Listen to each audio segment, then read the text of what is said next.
So let's start with the earthquake, because apparently any natural event, no matter how small, distant or uneventful, instantly turns into a full-blown when Thomas Markle is involved.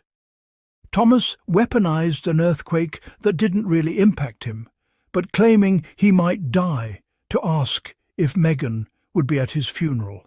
And he weaponized his foot being amputated, but him being largely okay and medically stable to ask if Meghan would see him one last time before he died. That man only knows how to exert psychological and emotional manipulation to try to get what he wants. He was never going to die.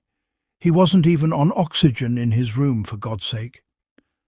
The ground shakes somewhere in the region, and suddenly we're meant to believe we're witnessing a man staring death in the face, whispering his final wishes into the void. Yes, there was an earthquake. Yes, it happened. No one is denying geological reality. But did it actually him in any meaningful, life-threatening way? Absolutely not. He wasn't trapped, he wasn't injured, he wasn't evacuated, and he wasn't rushed to any hospital. There were no reports of him being in danger, no emergency response for his specific situation, and no indication that his life was even remotely at risk. At most, this was an inconvenience, not a catastrophe. Yet somehow Thomas managed to take an earthquake he comfortably survived and twist it into an emotional fishing expedition aimed squarely at Meghan's guilt reflex, and not subtly either, straight to the jugular.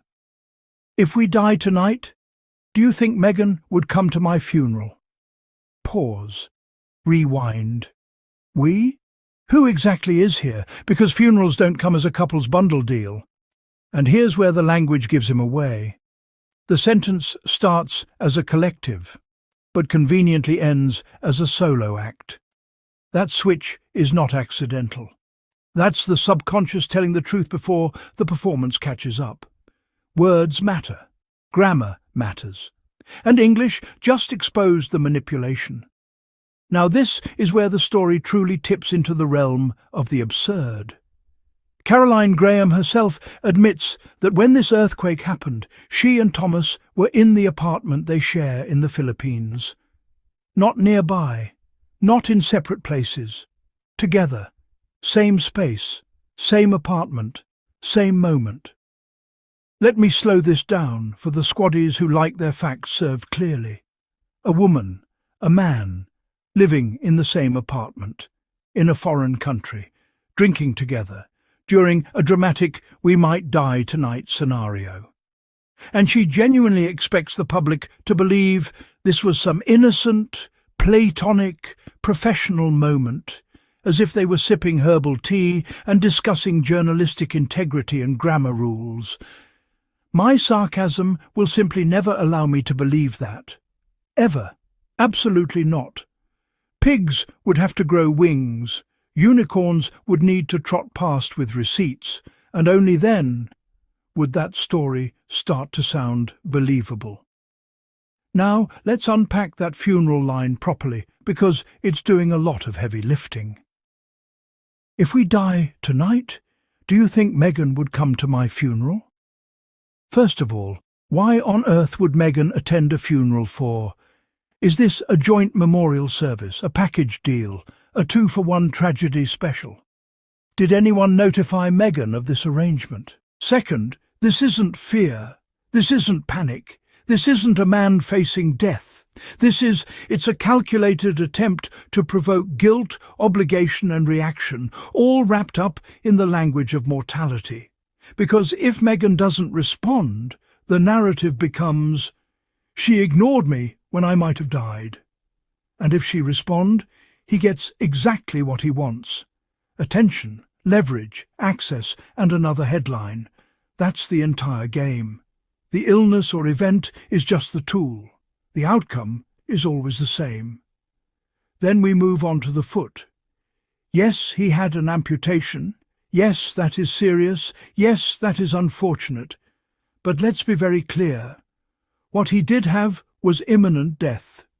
He was medically stable, conscious, responsive, and recovering. He wasn't in respiratory distress, he wasn't deteriorating, he wasn't even on oxygen. Yet once again, the narrative instantly shifted from recovery to manipulation.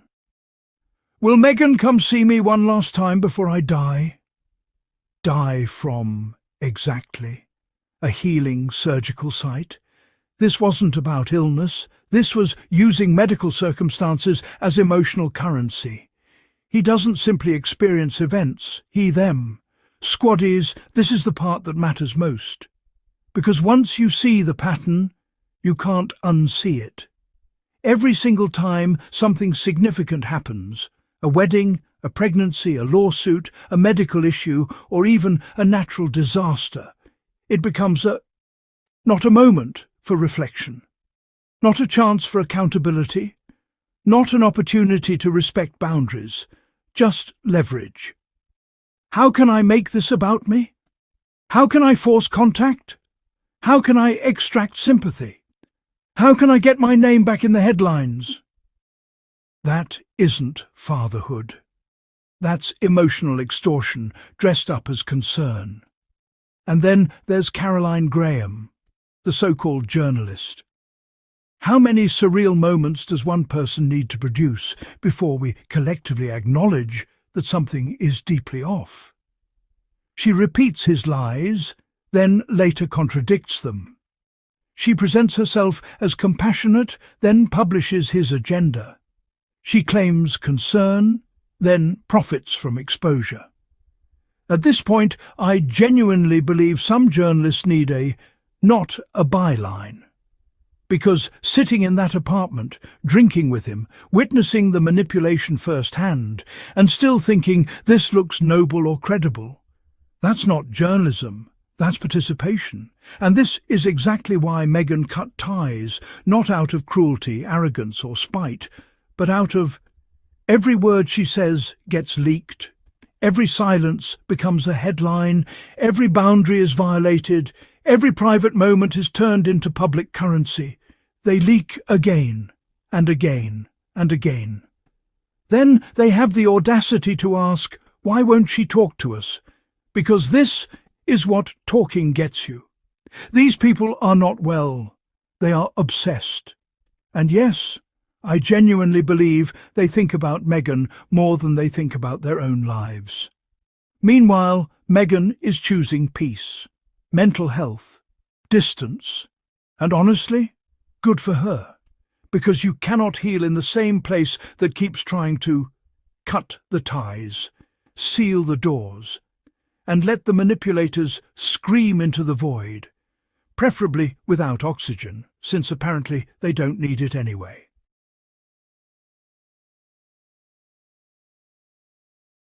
Are talking about how bizarre it is that a reporter from the Daily Mail, Caroline Graham, is allegedly so close with Thomas Markle that they text regularly. She views him allegedly as a father figure, that she reported she was the first person he texted that he was going to lose the leg, jumps on a plane to the Philippines to be by his bedside in the hospital, and then she was the one to inform his children that he was undergoing surgery. That is crazy. She's also the same one allegedly who was able to get a copy of the letter that Meghan wrote to her dad before the wedding and then published it. I just feel like this is crossing the line. She's meddling in the family and putting gas on the fire. And now Meghan's brother and sister have made all these videos and tweets and everything. And it's just so crazy that this is allowed to happen. Thomas is an old man, manipulated. He's in poor health, mentally and physically. I think he's probably profiting off of this, and he is guilty as well. But it just feels so sick and weird that a reporter, journalist, whatever, is able to get in this close with Thomas Markle and get insights. It's just, I don't know, it feels weird. Not enough people are talking about how